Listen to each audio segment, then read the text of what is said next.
Welcome to Watopian Weekly. Welcome. Welcome to Watopian Weekly. Welcome. We're here to talk about Swift Life Beyond. We're here to talk about what's going on. So welcome to Watopian Weekly. Welcome. Welcome to Watopian Weekly, Season 5, Episode 15. We're live and on video. Watopian Weekly is a podcast for Zwifters, cyclists, and everyone else. Each week we're here to discuss all things Zwift, life, and beyond. My name is Dustin, and with me, let's see here. Hold on a second. With me, we have...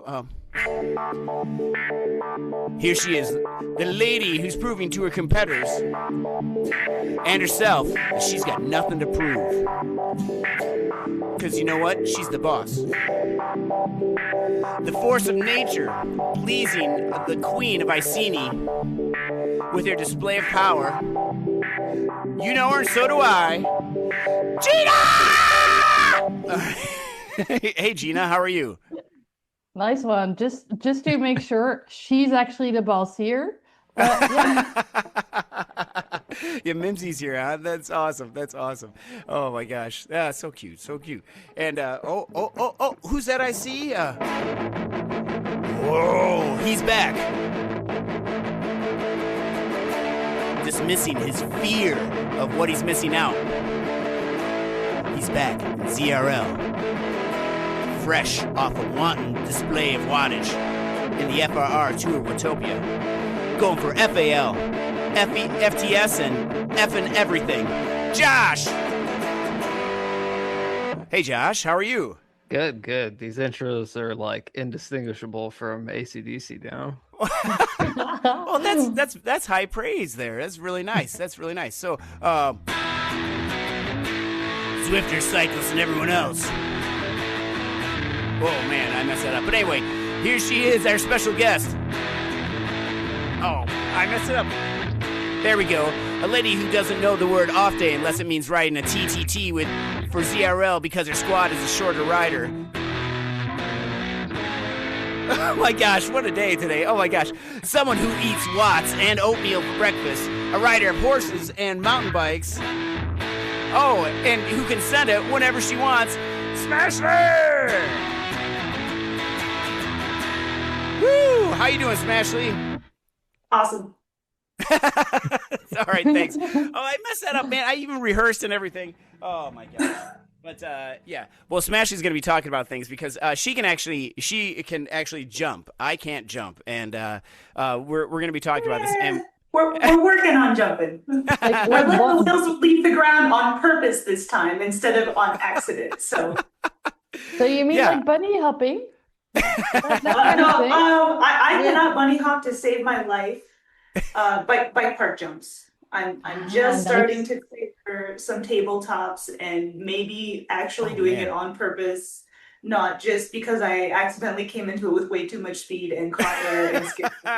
Well, that's where I'm at right there. With the road bike in the background, right? Yes, yeah. Yeah. Well, we're gonna be actually that bike doesn't even go on the road. That's the designated Zwift bike. Nice. And oh man, and we're going to be talking about your giant mountain bike adventure that you accidentally went on. So that's awesome. So well, you know what? Welcome everybody. Thank you all for being here. Sorry the intro's got a little bit fuzzy. I've been in this rock and roll mood, man. I've been this new band that I accidentally started. We've been playing a lot, so that's been really good. But which we can talk about that a little bit later too. But anyway, you know. We haven't seen each other for a while. Gina, what have you been up to? What have I been up to? Actually, not a lot, because my car, my van has still not been fixed. So I get around a little bit more difficult these days. But also gave me a lot of time to actually focus a bit more on training and stretching and just chilling with Mimsy. So that kitchen has been good. So home renovations is basically except awesome. for do you call them plinths as well in English? Yeah, I think so. Those wooden thingies that go on the wall between the floor and the wall. Anyway, those still have to go on. I know what you mean. Then it's basically done. So nice. I had a horrible thought today when I was unloading the dishwasher and putting in all of the dishes in the dishwasher, and I'm like holding all these plates with one hand. I'm putting them in the cupboard, and I'm thinking, what would happen if my whole cupboard just fell onto the counter? And anyway, because that's a lot of weight, all those dishes in there. Thoughts that was what I was gonna say. Yeah, that would be just. I I mean, always just trust that somebody actually thought of this, making sure that won't happen if you actually put them on the wall correctly. Right, yeah, and I mean the house is like just an excuse for kitchen renovation. If it does well, happen. and new dinnerware. Yes, yeah, it would smash. I'm gonna start putting my phone in a different place to charge though, because I don't want it to smash my phone though. But oh my gosh, that would be horrible. Anyway, I've already dropped enough stuff, which we can talk about that later too when it's my turn. It's not even my turn yet. But well, that's great though, Gina. That's great. All right, Smashley, what have you been doing? Riding way too many miles sometimes. So FRR Super 6 on Friday, and then I turned around and did a 10-hour mountain bike event yesterday. Just casually. I found out about 3 weeks ago I was going to be doing it because my friend had signed up a team and then ended up having to pull out because her kid had a soccer tournament. So she gave me her team entry. So I did it with my dad as a duo. It was super fun. We ended up getting 5th out of 32 teams, which I did not expect at all. Awesome. Maybe it made me go a little bit harder on the last lap. Because you have to be in by 5:30, and my dad came in from his lap at 4:23. Oh man! And if you aren't in by five, by the time that the clock turns 5:30, if you are not across the timing chip, your last lap will not count. Oh, so man. I hustled that last lap to get in to make sure I was in by 5:30. So I made it with plenty of time. What bike did you ride for that? I have a Live Peak, which is Giant's ladies line is Live. So it's the equivalent of a Live Anthem or a Giant Anthem. Yeah. So and that's not what you would ride. That's not your bike park bike though. That's not your gravity bike. My bike park bike is a Rocky Mountain Altitude. Oh man, sweet. That's those awesome. Teams of 2 duos. Yeah, teams of 2. Yeah, they had. You could have done a bigger team. Some of my friends also did this event, and they were on like a 4-person team. I think you could do 3 or 4-person teams also. So. And did you do that 1 lap then rest and then 1 lap then rest or? Yeah. We just swapped off laps. When we do the 24 hours in the Old Pueblo event, sometimes in the middle of the night we'll do some weird rotations. We'll have like 2 riders go back to back to back to back. Okay. And then another rider that likes to do 2 back-to-back laps and then switch the other 2. That way people get a little bit more sleep. Wow. Because if you're doing just 5-person through rotation, the sleep gets a little bit weird and you don't get quite as much. So we've figured out that that's kind of the better way to run it in the overnight hours. And there isn't one of those things where like, have you thought about like, I'm not going to mess with your plan, but what about if you just like, somebody just sleeps all day and then gets there at like, 6 p.m. and rides all night? I mean, some teams do that. So last year, the 24 hours in El Pueblo also has duo entries. And last year, or maybe the year before, one of the winning entries was a duo, and they're like professionals from back east somewhere. One guy did 12 laps or 11 laps starting at noon until he was done, and then the other guy picked up and did 11 laps, and then they switched off their last 2. I don't know how. They're animals, and they won. They won the division. The loop. That one is just 16 miles and about 1,000 feet of elevation gain in the 16 miles. Oh my gosh. The professionals are running just under sub-hour laps. Most of us, like mortal people, are running anywhere from like an hour 10 to an hour 25 laps. So dang. Wow, that's awesome. It's one of those like I have a lot of respect for people who are professionals and the massive gap between us normies. And to just right and to just do that, I could probably do it like maybe 1 time, but then I'd be shot for the rest of the event, right? Yeah. To just go out there and lay down those hour after hour after hour, very consistently, it's crazy. Yeah. Well, congrats on that's awesome. A good finishing spot and Thank on you. short notice. Yeah, yeah. Especially with all that fatigue coming into it too. I mean, from your legs Yeah. and everything. That's Yeah, something it's else. Yeah. kind of par for the course for me. I don't take rest days. I know, You I probably know, I should. know. And we will have to talk about that ZRL rest day that you took that you helped us out for. All right, and Josh, what have you been doing, man?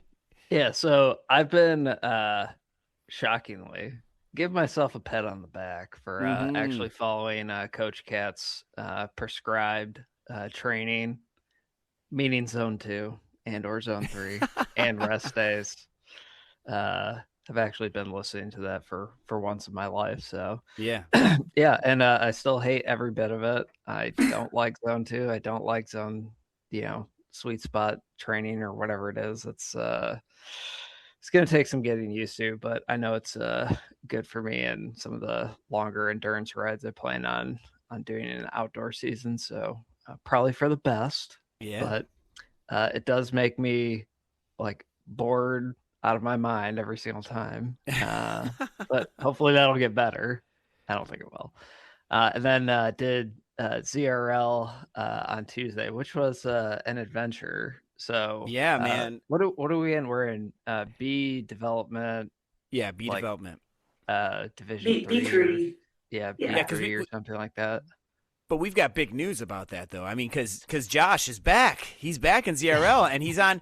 I talked him into being on my squad here. Hey, this is even better. I saw the team roster, and I was like, oh yeah, this will be a fun group, and that's honestly the only reason why I was like, all right, yeah, I'm definitely in with this group of people. Like Dustin, you're on the team. Ashley, you're on the team. Yeah, Smashley's on there too. And we got Daniel and Tim and a couple other. People who like to stir the pot, my kind of group. Yeah, that's right. So I was like, yeah, why not?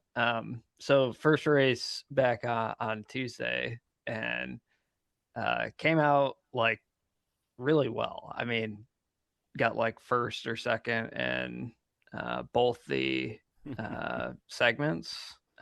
Like the first 3 segments, both the KOM and the sprint segments, and then that's where things started to go south. So I was experiencing like some weird like heart palpitations or whatever. I don't really know how to describe it. So something was off, right? Like there's the good kind of pain, and then there's the bad kind of pain. I think you'd be wise to listen to the bad kind of pain and discomfort. So after experiencing that for like a couple minutes, something wasn't quite right with the heartbeat. Heart rate was fine, but heartbeat was just off.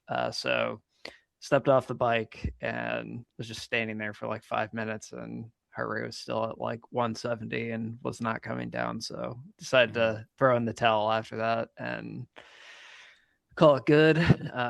Went to the doctor, got some tests and everything seems fine. So it might have just been a one-off event, but I've been slowly kind of just doing some zone 2, zone 3 stuff since then, just to try to isolate if that was like a one-off thing or not. But I think the lesson that people can take away from that is like, look, it's not like hey, my leg hurts or whatever, and push through it. Like that's fine, right? Like oh, my arm is sore, push through it. Like who cares? Like that's not a big deal. But when you talk about like brain things or heart things or vital organs, it's probably best to call it quits and maybe quite literally live to fight another day.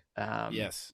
And that's, I think, the important takeaway that people can have from something like that. But all in all, it didn't end up being like a big thing as far as health wise. But sorry, just froze for a second. Yeah, well, that's good. That's good. I'm glad that you're okay and everything. Sorry, my internet froze there. I'm okay though. We're here. All right. That was but that was definitely scary I know it was scary for you. Smashley and I were both there. And it was scary for all of us. I mean, you can probably hear us on the stream, like, "Oh, is Josh okay?" Like, like the play-by-play was. I mean, we're concerned for you as our friend, and also because like, are we going to lose these points now? Come on, no. I know, right? No. Like that's kind of what made it, hey, if you can quit an event mid race that you're like just running the table in, I think that, hey, good on you for leaving it on the table and just stepping away. But it's a lot easier to be like, oh, hey, something hurts and I'm in last place and dropped and whatever, right? But when you're cleaning up, but that was also your heart too. It's not like it's not like you said. It's not like your leg or your knee. Like I can get through this. I have a hangnail. Which I do. I've got one here, but anyway. But well, we're glad that you're okay because we were definitely concerned and everything. And actually, something my team set up, and I really support it. And maybe it's good to mention it on the podcast as well, because maybe other teams want to do something like that as well. But we have a huge database in case of emergency, and each team kind of has I think Dirt does it as well, but each team has one of those sheets, and the sheet is only available to the team so that not all the private data is kind of going everywhere. But it's nice that if you're noticing something's happening, that you do have somebody to call, because obviously we all live in different places, and then somebody can go check on the person to actually see if something has happened. Especially important if they're no longer on Discord or something and you really don't know what happened. It was at one of those times where I was happy that I had my wife's phone number in my Discord profile, like under the IC in case of emergency. I didn't even know there is a thing in there. Yeah. Oh, we should. So I mean, that's not everyone's first instinct is to just be like, oh, go look at his profile and see if he has a phone number in there. Like I don't think that's everyone's first instinct, but it was kind of, while that was happening, that was kind of in the back of my mind that it's like, okay, at least I have a emergency contact listed in my profile. So, and I was like, we were all worried and everything, but everything's okay. Everything's all right. Moral of the story is don't be a hero when it comes to like vital organs, especially like it's Zwift racing. Like there's going to be more. Yes. Yeah. There's always more. Yeah, and we Gina, we were talking about that too internally on the Josh Smashley and I race for Coalition. We were talking about that too, and like I think that's a excellent idea to have that emergency contact or someone that you can call, because we've all heard of people that have passed away because they've gone too hard, and it's just so sad, and we all get that, and they're like, I'm going for this, and but we have to stop. Yeah. So all right. Well, good. I'm glad you're here, Josh. In all the ways. Yeah. All right. And then we did get a note from James. He's traveling. So he sent us some things. He said he's off going to a home renovation exhibition, which I believe is like one of those home shows. Now, I think that has something to do with his last point that he listed here. So we'll get to that in a second. He said FRR Super 6 is back, and he says he got dizzy going around Richmond so many times. Congratulations to everybody who did the FRR Tour Watopia, which we're going to be talking about that. And he's on week 2 of his base training period, which is more training than racing with ZRL.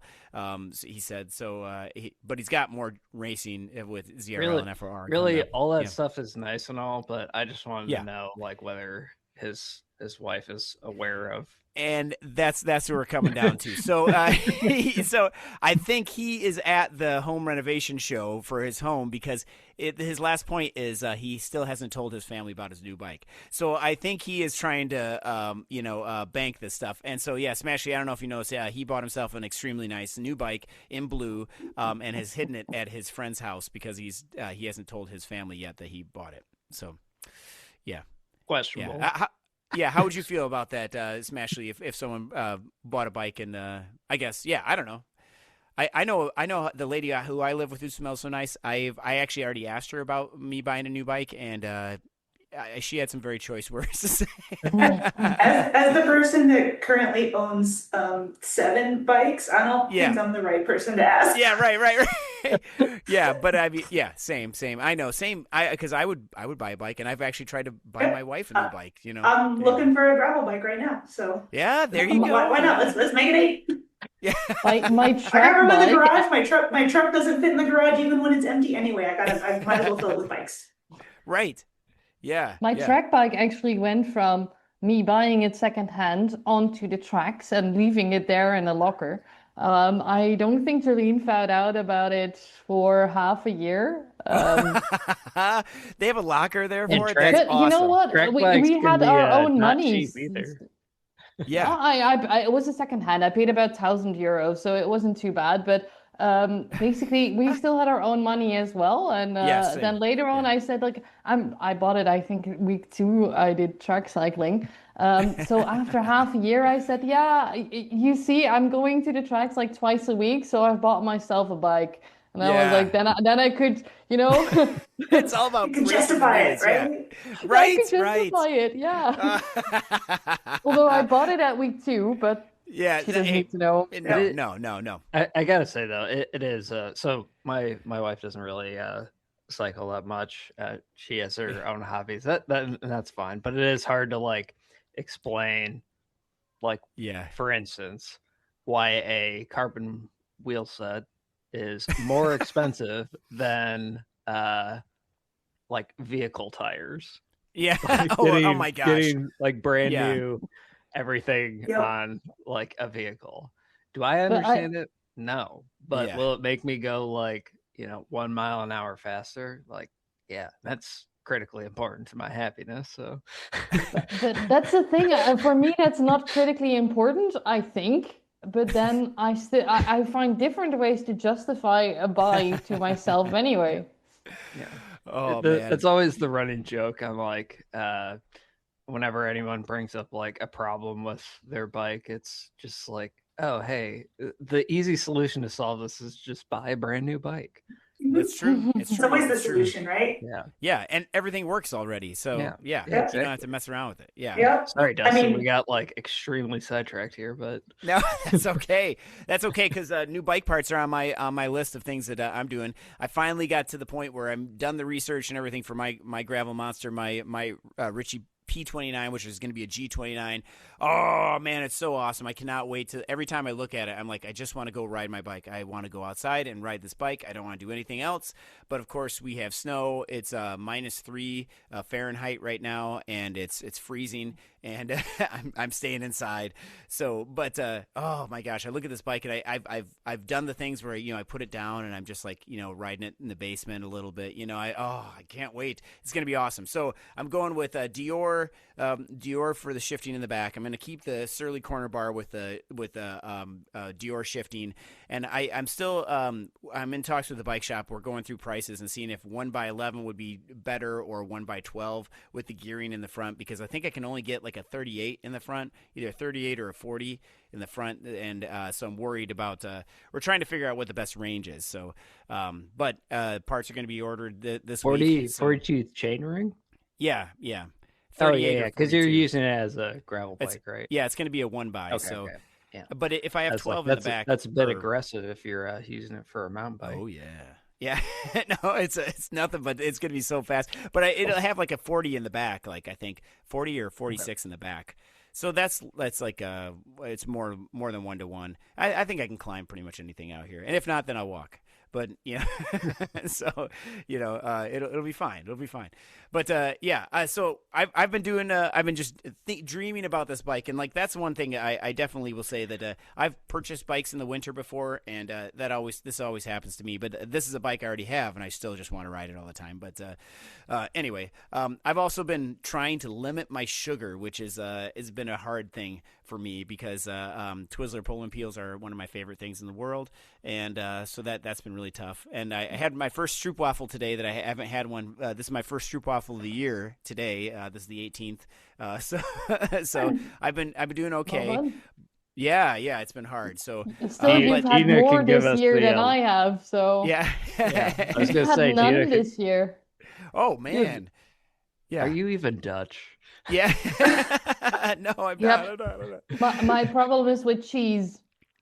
Oh yeah. I Well, love I can't. cheese. Second. Same. I wish I could eat cheese. If I could, I would. I can't metabolize it, so it's just yeah, it's a little maybe too much information. But yeah, nobody wants to be around me when I have that. But yeah, so anyway, too much information, I think. But I will say that we had ZRL on Tuesday night, which we'll talk about in a little bit here, and that was rough. But the next night we had a ladder race, and my recovery was in the red and everything. I had a cup of coffee that morning, but I was just dragging. So at lunch, I went to the local gas station and got a 30-ounce,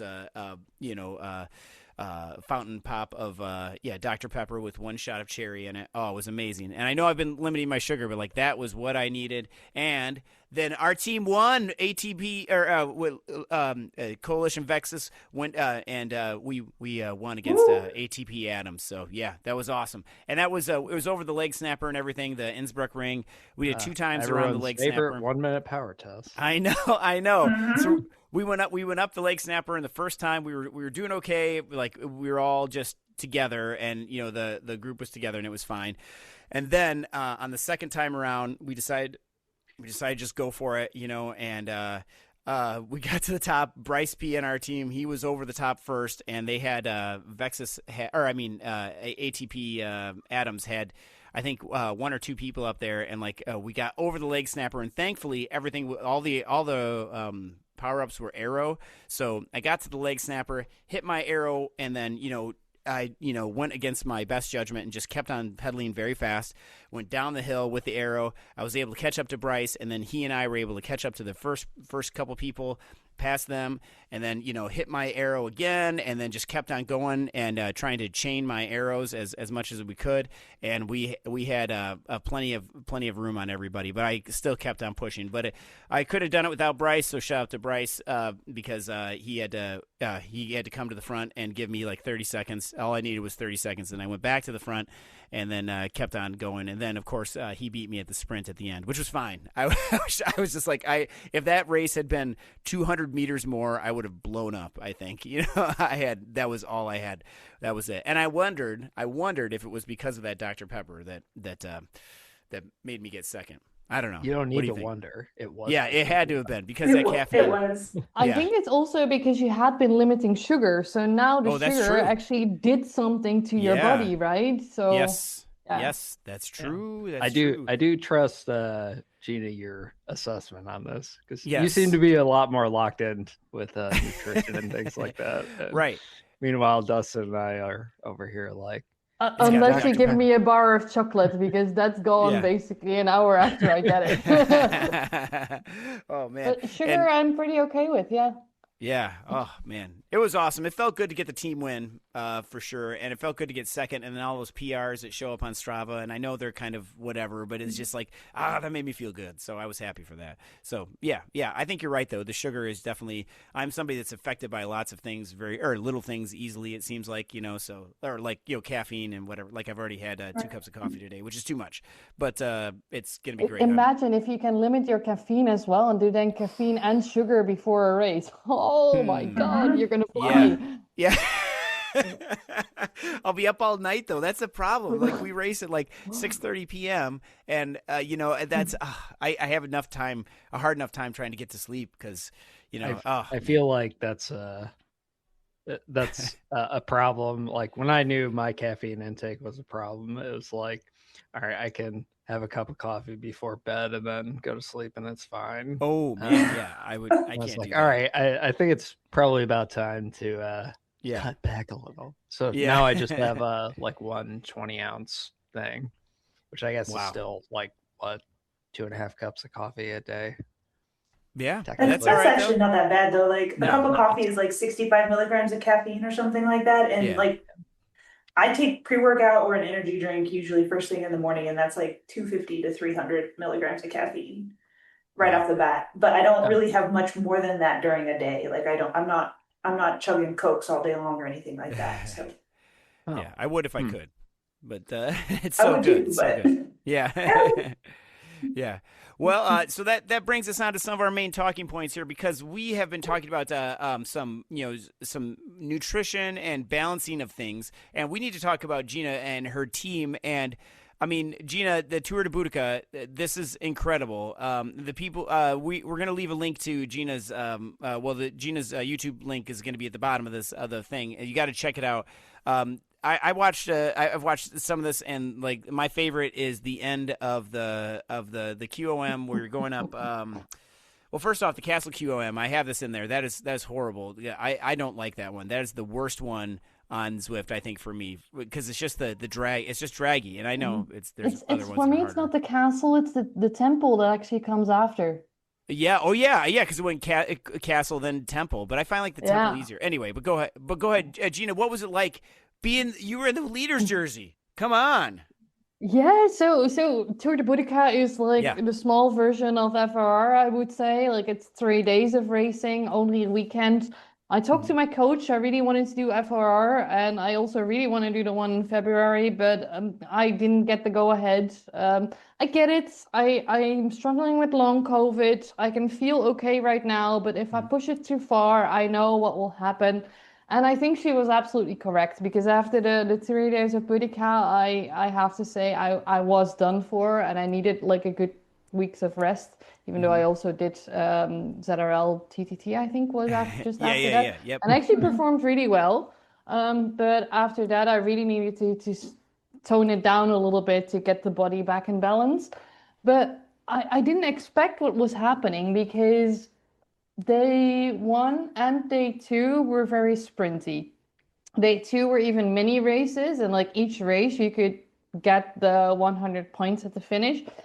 And I got third.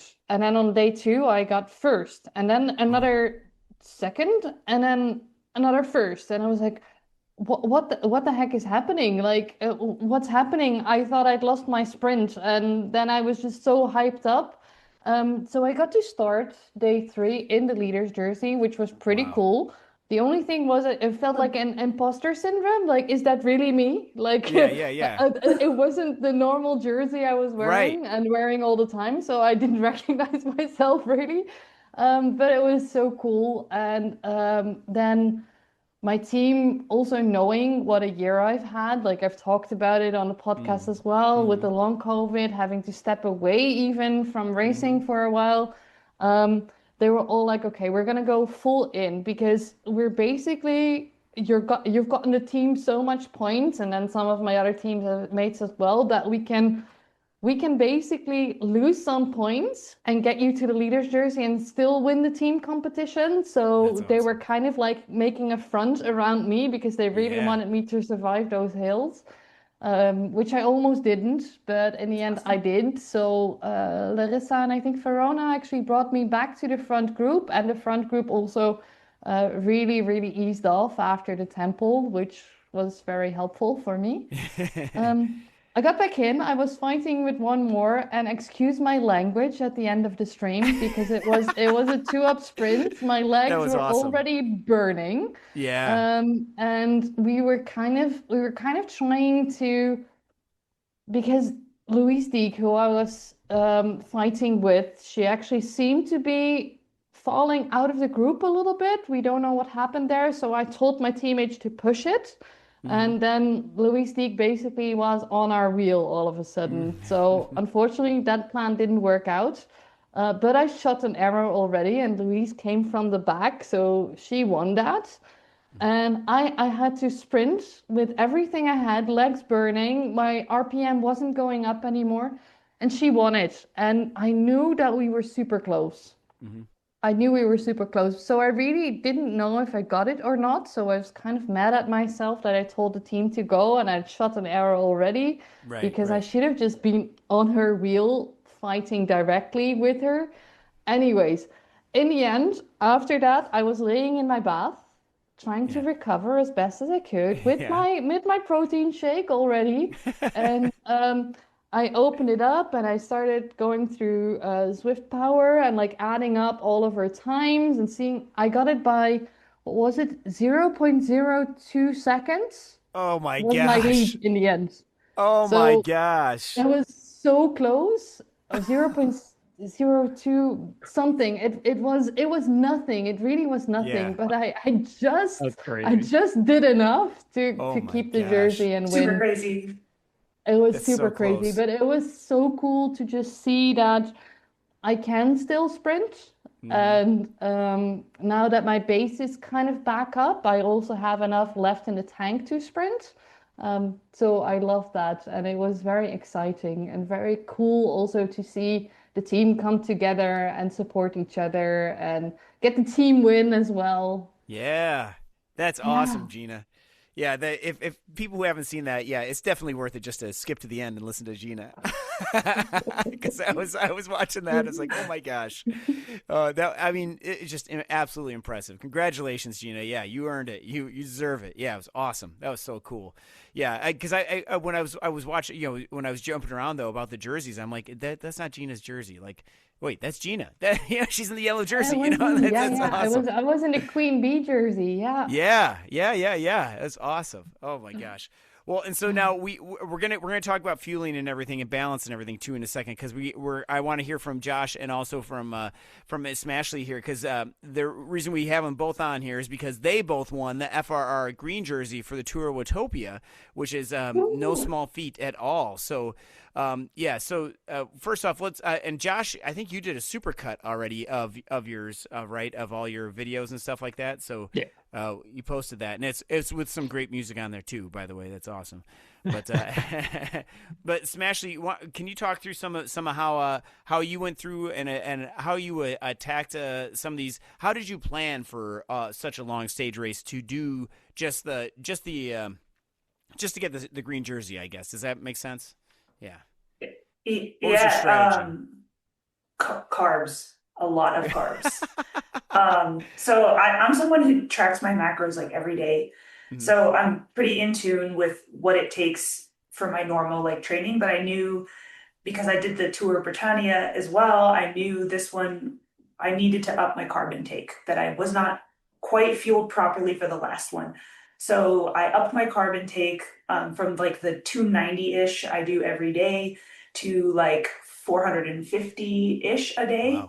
And I really upped the fuel that I was taking in on the bike.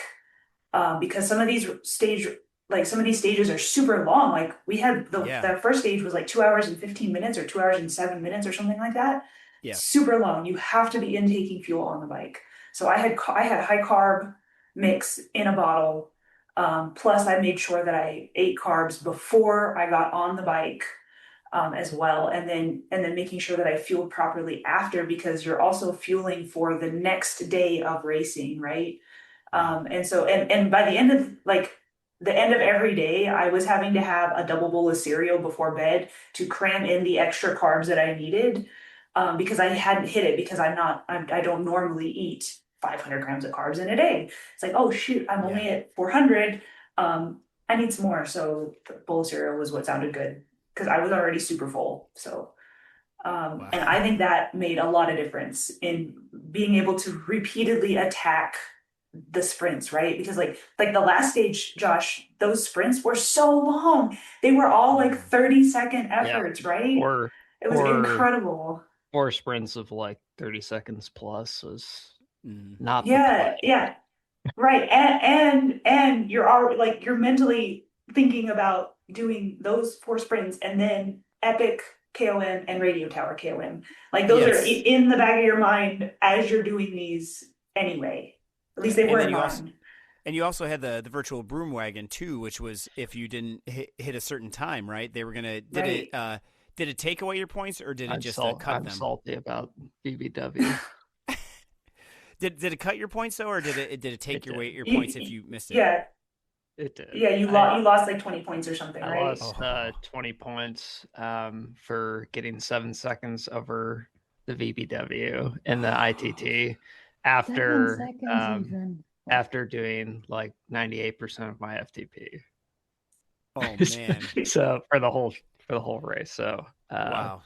Yeah, that was a little bit of a salty moment, but you still won. I was also the one who I can't be too mad, because I was literally the one who was advocating for like, hey, Me as someone who's going for a green jersey, like what's preventing me from just poking around at like 1 watt a kilo, like on these ITTs? Like I should have to, like people should have to work. But then he made the cut like super aggressive. Super aggressive. Even he said it's aggressive, and he's changing it to 15 for next time. Yeah. I mean, it was fine though, because I mean, it's doable. It's just like, yeah, I mean, It had the desired effect. It did have the desired effect, but yeah, I was a little salty about missing it by 7 seconds. Lucky for you, most of the sprinters did, I think. I'm looking at the results right now. Everyone in the top 5 except one person got broom wagon on that one stage. So, wow. And I mean, that's still incredible how many points you guys were getting each stage and everything, though, too, both of you. Yeah, I mean, that's incredible. And how did you like you're talking about with still having to do the radio tower and everything too? I mean, were you worried about people taking points away from you in the sprints? I guess that's like people that weren't in the sprint category, like that were just trying to target the sprints. Excuse me, I'm not talking that well, I guess. I don't know. Do you know what I mean, Smashley? Like just like some rando person. Kind of. I had kind of been watching the leaderboards to see who might in my category. There was only like actually 6 of us in my category that finished the tour. Okay. So I knew I only had these 6 competitors, and only a couple of them had been consistently going for the sprint segment. So I kind of had an idea where it would be, where I would land on that. But the one person I was going back and forth with for the jersey, and in the 8th stage, she actually had the jersey going into the 8th stage. She had it from me. Wow. I knew that was the person that I had to beat. We had consistently been back and forth on who was winning sprints the entire time. I mean, very close together all the time. Like she would win one and I would get the next one, which was super cool, super cool. Well, she had gone before me on that 8th stage, so I knew what times I had to target to beat her. So that I had it written down on a piece of paper in here, and that was like in the back of my mind the entire time, is you just have to beat Katie. You just have to beat Katie. Oh man. May I ask which category you were in? Because I was looking at going for February, but with my Tour de Boudicca wins, I've now become a cap, and I'm scared of doing FRR as a cap. I was in Dragon Pepper DRA, so one right below cap. Yeah. And I a couple of weeks before, I flew a little too close to the sun in FRR in the infamous Everything Bagel course, and netted myself up into Ruby Women's by 1 point. And I had since fallen off, but it was still in my 30-day. And so I had to compete as a DRA instead of a CRP, which actually turned out to be fine. It actually turned out to be like perfectly fine. I actually liked being in that pen. It was great. It was super appropriate for me. No complaints there. But yeah. But we actually the DRA and CAP women are in the same pen C. So yeah. Okay. Wow. And Josh, what category did you race? GHT, right? Yeah, GHT. So Sapphire mixed. And it is interesting because like these tours, for someone who's like, I have the sprint firepower, obviously, but like the long power, I am nowhere near like remotely competitive to any of these people. Like pushing 3.3 watts a kilo for an hour is like like a struggle for me. And like these people, like like I said, the person who won the ITT, who set the virtual broom wagon time, averaged 4.5 watts a kilo for like 46 minutes or something. So like that's even if I was going for GC just to do something different, like above the bottom 20th percentile would be like a victory for me. So it was kind of a grind to just like have someone and find a group to race with, like in between doing the sprint. and as always, like some of this comes down to a little bit of luck too, right? Like you can't I think we had, I don't really know how many GHT finishers, like but it definitely comes down to a little bit of luck as well. I won the last sprint just because it wasn't because of sprint power, I can tell you that much, because my legs were toast, but because the whole peloton strung out so far that I had draft the entire time. I was just able to slingshot and get first place and the 3 bonus points I needed to win. Oh man. So a little bit of luck comes into play with some of these. Stuff will go wrong, like you'll get caught out, not have a draft, or get dropped or something like that. But that was why Katie had the jersey from me, because in the second stage, coming over the Manhattan Sprint the second time, I completely cracked off the back of the pack. And that last sprint segment is at the top of that climb. I had no draft and I was completely cracked. And so I ended up in like last place for that particular one sprint segment. And I spent the whole rest of the tour trying to make up for it.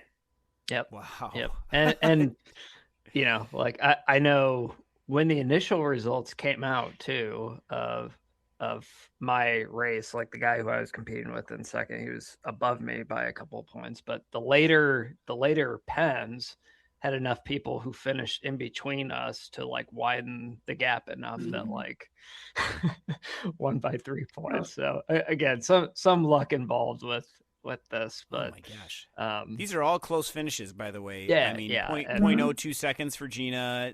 Just a few points here. Both and both. That's I incredible. think what was funny to like when I made that like green all green segments video, it's like, hey, the first sprints I'm like pushing 14.5 watts a kilo or something like that for the first one, and then like by the end it's like 7 is like 7 is a victory. Yeah. And then coming in and trying to do, and then getting all those points during ZRL too, man. Yeah, you're definitely tired. And Ashley, your tour was probably a bit more challenging because you were also competitive in like the other areas as well, not just. Well, I was competitive in the polka to start with because the first few stages had the KOMs were very sprinty, short KOMs, which was great for me. But as soon as we got into the longer, the Volcano, the Epic, Titans Grove even, I started falling down the standings because I just can't compete with, the 50 kilogram, 55 kilogram. That's not me. I just can't compete. So I started falling down the standings, but I was doing okay in combined. I think I ended up in like second in the combined jersey because I had enough sprint points and I still did okay enough on most of the KOMs to be okay there. But so I think point being though, like you had to pay a lot more attention, I think, to like nutrition and just overall race dynamics and strategy than I did. So yeah, I definitely I think you had it harder than I did. I definitely picked some time slots, particularly because the pen sizes were more advantageous for me with a bigger pack size to sprint through. It did kind of screw me a little bit on Saturday and Sunday for GC because I had Allison in my pen from Cryogen, and she was up in the front pack every time, and she ended up significantly contributing to my EGAP. But I wasn't really trying to go for GC anyway, so it was okay. Is that the person who blew by me and blew by? Yes. Yeah. So she blew Allison by both Cryogen. me and Andre, who's an Emerald mixed. I think this also kind of has to do with something that we've discussed before, that We love the Swift Racing app. We love the velo scoring, but it's not particularly good for these longer stages. As much of them are set by ladder races, scratch races from ZRL, maybe some other stuff, but FRR is just a league in its own, right? So I'm now a diamond lady because I can sprint and finish, and I did a couple of mini races and did really well, but I could never climb with the diamond ladies. Yeah. And I'm the same way with that. And then I kind of get a little bit of I think my velo gets a little bit depressed sometimes, because of ladder in particular, because I'm on a mixed ladder team. And so if we get down to the bunch sprint, even though I got the green jersey in FRR against the women, I have a hard time in a bunch sprint against a mixed field. I just don't have the raw watts. I can I can do 5 second for 10 watts a kilo, but that's only 700 watts for me. And I just can't compete against the people like Josh who can lay down these 14 watt a kilo sprint. I just can't do it. So I always lose, and then I lose velo. So yeah. Oh man, that's crazy. 14 watts. Come on, man. I think I saw. I wish it was more. I still can't hit. My all-time 5 second though is still not 1,000. so that's still incredible, man. So when we're talking about nutrition, before we go on to nutrition, Smashley, what's your go-to late night cereal? The one I happen to have at that time was the Special K Chocolatey Delight. I like that one, and the red berries, but also I really like Frosted Mini Wheats. So I think I bought those the last time I was at the store. Special K, those are cornflakes, right, or something? I haven't had those. Yeah, basically, and I like the strawberry one with the freeze dried strawberries in it. I happen to have the one that had the little chocolate bits in it this time. It's not quite as sugary as. Not quite. Yeah. That's why it had to be a double bowl, not a single bowl. Yeah. Oh man, I remember you used to be able to buy those like tiny boxes of cereal, whenever we go on a trip, like my family would buy those, and like there was always like Special K, and like whoever had to eat the Special K is like, oh, it's the last one, and like you try it and like, oh man, really, that's my favorite one. It's that adult was cereal, I guess. That was me when I was younger, and then now Special K tastes good. Hits the spot. Really? Oh my gosh. Yeah. Feels like I need to sip coffee and open a newspaper while I have it. And talk about stocks or something. I'm on the other side, man. I'll take Lucky Charms any day. Gina, do you have Lucky Charms over there? Do you guys have those? Oh, you're talking cereal to me. I'm a celiac, so I can't have any of the normal cereal. So I zoned out for a little bit. Oh, that's okay. This is supposedly gluten-free. But no, I don't think we have it. I don't think we have it. Well, it's like a frosted type cereal, and anyway, it's got these little marshmallows in it that are pretty amazing. I don't know what they're made out of, but they're amazing. But See, I can't. Two bowls of marshmallows, I could do. Yeah, yeah. They sell just the marshmallows. I remember I was in the store once, and it was a bag of just the Lucky Charm marshmallows, and they were like $20. So we didn't buy them. But my daughter's like, "Can we get these?" I'm like, "Yes." And then I looked at the price, like, "No, we can't." So just pick them out of the cereal. Anyway, but so speaking of nutrition, though, and you've already alluded a little bit to this. Smashy was talking about this, like trying to get this on. Fueling for the next day's race already. And so for all of you, since I can never survive any of these things, how are you all balancing, just like, how are your meals changing when you're during tours, even, a 1 day, 2 days, 3 days tour, whatever, 5-day tour? I mean, like, do you notice anything that's changing or more calories? I can start by setting the bar low before Smashley and Gina talk about like what you actually should do, because I do nothing different. I still eat like garbage and like pizza or whatever else. Pizza's good though. It's got a lot of carbs in it. Yeah. Like, look, this is it. You expect to fade a little bit during the course of like a really long tour. Like, let's be honest, like you're putting a lot of fatigue in. I expect that sprint legs are not going to be there towards the end, but not like half of what you put out like the first stage, and that was probably attributable to not doing well with nutrition, fueling, etc. Like I feel fine like on the bike, like taking in carbs like during the ride and immediately before and stuff like that. But I'm nowhere near the level of like, like what Ashley you're doing, which is probably a lot smarter. Yeah. I mean, carbs before, carbs on the bike, carbs and protein after.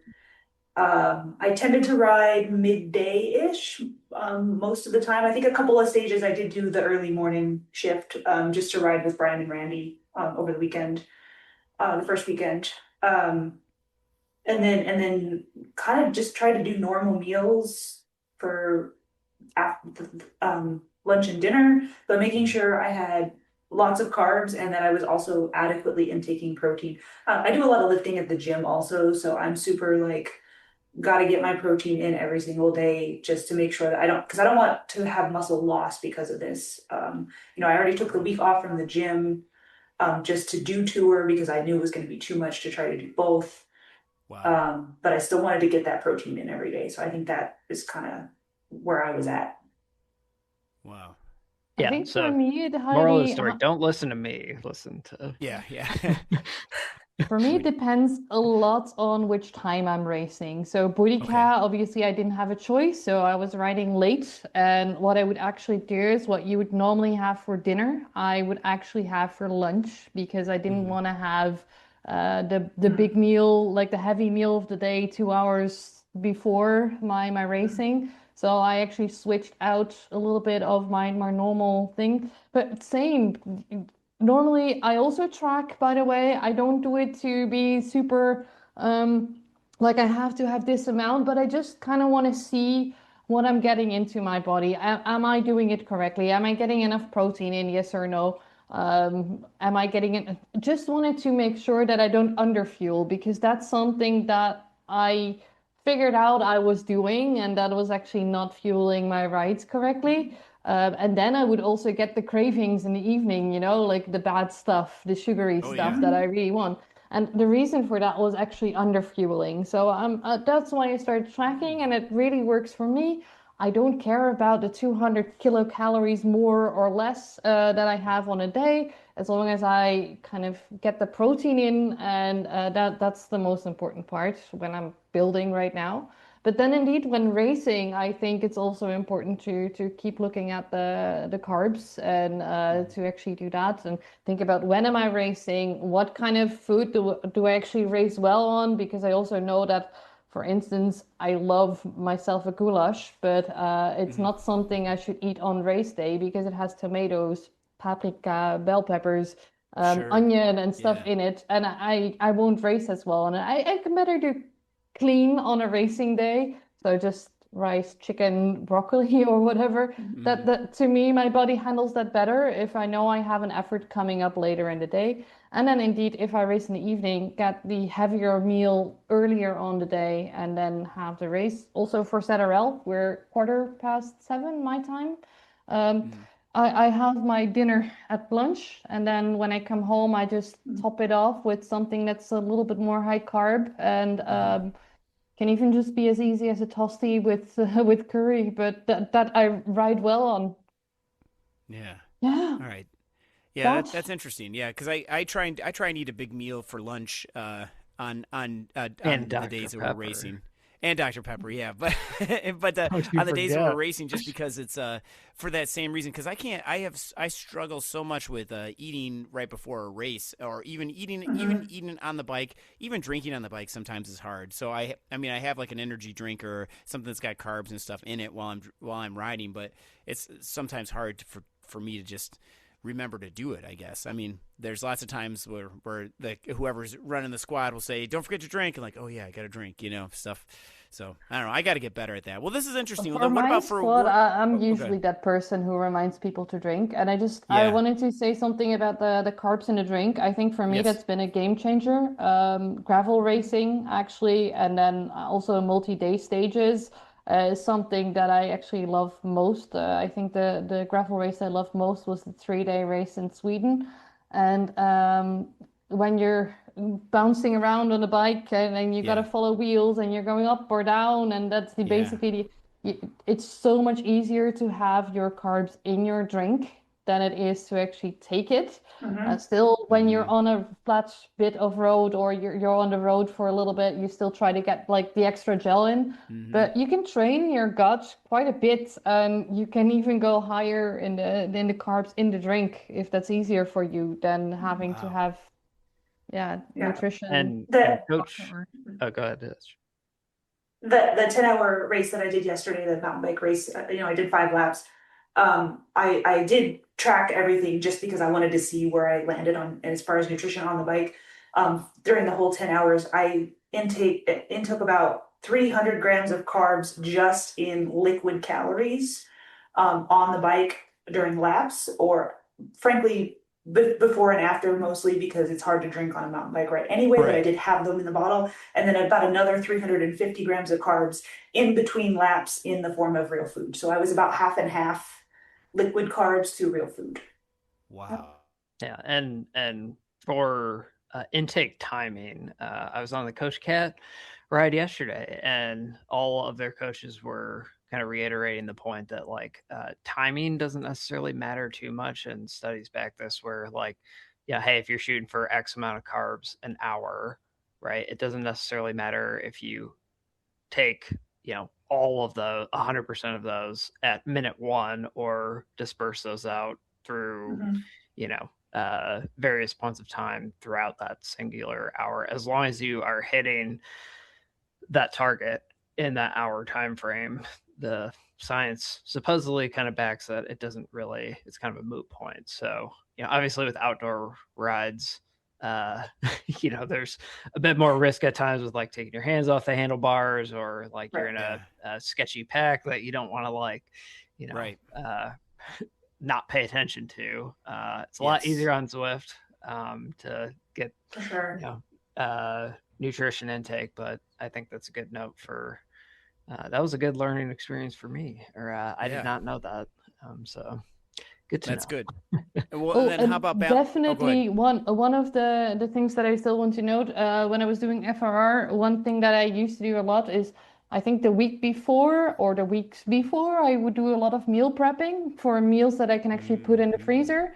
And then in the evening, all I had to do was take one out. And I also, put the amount of chicken or the amount of food in that I would need for race day. So I'd really prep them for FRR.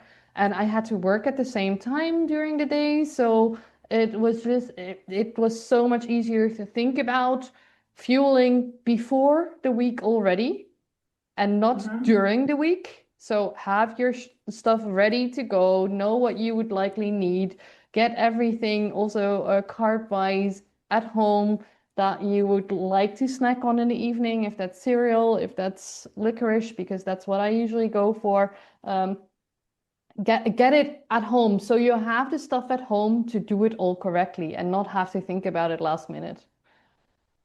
They're all good tips. And then how about clear your schedule of like any other stuff, like no home improvement projects, no none of that. So because that's what we're going to talk about, some life in your family, like, or life and work and everything. Because I was planning on doing the tour, and I was like, I had everything set up. I was only going to miss one stage, but then work got in the way. I ended up having to do more meetings after work, so I ended up missing like a couple stages, and it was just like I only did like 2 out of the 8 stages. I think that was it. So I tried to help the team, but how are you balancing life and work and everything? Is it just like your family just doesn't get to see you, or if they can call you, you're going to be on your bike, or lock myself in the basement and don't come out? No, it's gotten a lot easier now that I'm single again. Sure, honestly. My friends just don't see me for a week, but they also know that I do crazy shit on the bike. So I just tell them, I have a week of crazy shit on the bike. Next week, I'm all yours again. Yep. All my riding friends always text me, are you coming out to ride this? No, it's FRR week. Don't talk to me. I'm on the Swift bike and I'm not coming outside. Yeah. Kind of like the cycling bubble understands, right? Yes. So the cycling bubble understands. They do get it. Yeah. Yeah, they get it for sure. That's a good point. I'm just super fortunate. I have a really flexible job that I can kind of set my own schedule, and so I had already looked ahead to that week and knew FRR was that week, and I put any meetings that I had to have kind of off times where I knew I wasn't going to be trying to ride. And then I didn't book myself any like events or anything for that week. For the most part, I have pretty decent control over that. There's a few things that sometimes I have to do and I can't get around that, but I got fortunate that that was not that week. Everybody was just getting back from Christmas as well. So everybody else was like kind of looking for a breather week to like, do their planning for next year anyway. So it worked out super well for me. Yeah. Oh man, that's awesome. Well, congratulations to you guys for doing all your tours and for everybody completing the FRR tours, the Virtue Slow, Super Six, everything, Tour de Boudicca, the Warrior Games, everything. I mean, it's just incredible. So good job to you guys and to everybody. And now we should pivot here real quick, and I know we're getting long in the episode here, but let's just talk real quickly about ZRL coming up. Countryside Tour. Who's looking forward to this? We get to go back to McCurry Islands and go up the Temple KOM there, Gina. Are you excited for that? Nope. No, but it's that's the only real climb on that one, isn't it? I think that's it. Just the but we get to do it. It's two and three times. Like yes, two 3 for times, TND right. and 3 times for BNA. So 3 times. And I would like to point out that I'm a C rider racing B just so I can race with Josh and Smashley. So nothing should really be expected of me, and I'm fine with that. So, but Gina, you're racing B as well, right? So Yeah, I'm racing B as well. I'm with my ladies. It's actually pretty cool that this is the first round that we've been able to field a B and a C team. So that's really nice. Dutch ladies or Dutch speaking ladies, if you're still looking for a team, we're kind of short. So just hit me up. I'm happy to set you up. But the thing is, we are a local team. We also meet over summer and stuff. So we are looking for Dutch riders or Dutch speaking riders in any way. But yeah, it's been fun. Like it's been good. We're like I said, really having trouble fielding a full team. I was on a bad day last week, and I'm trying to do everything correct this week. But you know, that's a thing on a team. You have good days, you have bad days, and right. Yeah, no, it's going. We're competing. We're highly competitive in Division One, Mint B. Yeah. Wow, that's awesome. That's awesome. And what time is that you race at so we can advertise more for your team? Or maybe you should do it in go ahead and do it in Dutch so then we want to, if you Oh, you want to hear me advertise. speak Dutch? Yeah. Let's see. Dus we rijden om 7:15 s'avonds. En als je zin hebt om mee te rijden, dan stuur je me gewoon een berichtje. Yep. So contact Gina if you're interested. Honestly, that's just what I said. So perfect. You know Dutch? Yeah. See, I could be on the team. Yeah, that'd be great. Oh man. So that's gonna be great. So yeah, and this is gonna be something else, I think. But what about for bike choice? Because there is that long draggy climb that is all dirt. So are we thinking gravel wheels or anything or? No, I'm not just going all gravel. rounder. I'm not going gravel. I'm also not Yeah. going gravel. I see some chatter about bike swap, but I don't think I'm down for that either. It just takes I think it takes too long. Yeah. You have to come to a complete stop, you burn a match, and then what do you do when you come back around to the tarmac again? Do you swap back and lose that time again? Like I don't think that's the move, at least not for me. I think it's gonna be tarmac and probably the MV 4.5 Pros, I think. Yeah. I think I'm going exact same. Same. Yeah.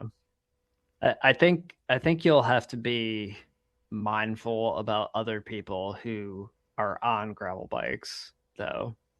That just don't switch, that are on it to begin with. Because like the only time that I can think of, I mean, obviously, like I know Zwift Insider's done like the time tests and everything like that, and tarmac is still the fastest all around, but like you can get a 30-second gap on the climb if you're on a gravel bike and have started on one. So if the pace is, I think my point is, if the pace is pretty pedestrian up until the climb, someone can get a pretty big gap. And obviously if they have teammates with them, then that can be something to monitor. But generally speaking, it's probably not something to worry about. I would also just be on tarmac too. Yeah. I think that climb 3 times is going to be the deciding factor in this, and it's going to be how well do you climb? Yeah. Well, for me, I was poorly.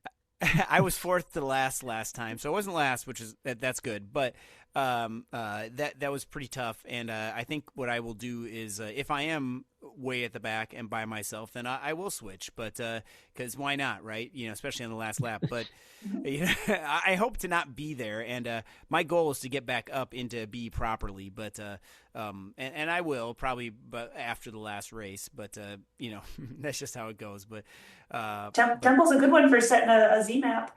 It is, and absolutely. I've done. Pop you back up into B. Yep. That's probably what'll happen. So I believe in you. Oh man, yeah. Well, thanks, because I can't stop myself on those climbs. I don't know. I can't. Every time I try and sag climb, like where I'm just like stay in the wheels and then attack. Like I'm getting better at it, but I have just had such a hard time of just like, not going for it all in. But yeah. I don't know what my deal is, but one of these days, but I'll get it. But anyway, well, this brings us to our point here. I mean, we got the strategy that's going to be fun. Just everybody go hard, I think, probably. Yeah. Follow the wheels.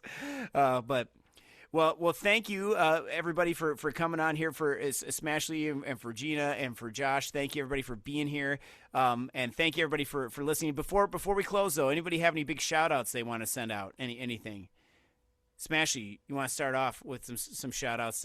You want to shout out to the Gummy Cluster nerd, or the nerd Gummy Cluster person, sorry, Daniel. Oh, like, these are Yay! Got some right but there. These are still... You just don't go right here. The Sour Patch Kids are those watermelon flavor? What are those? They're just these are fully just watermelon, nothing else. Oh my gosh! So. Oh man, only watermelon? You don't get palate fatigue? I mean, I like the other ones too, but watermelon is my favorite. So when I saw the bag of just watermelon, the giant size family bag, yeah, of course I wanted it. Family bag of Sour Patch Kids. I like it. Mm-hmm. I like it. Oh man, I always used to when I was like living by myself and everything, and I always felt like incredulous buying just the family size of Cheez-Its and everything, because like the lady checking me out at the checkout or whatever, not lady, person, whatever, doesn't matter, would always be like, yeah, you're gonna eat all these on the ride home, aren't you? Yes, I am. Yes. That's what happens when you live 20 minutes from the grocery store. Okay, so anyway, but yeah, well.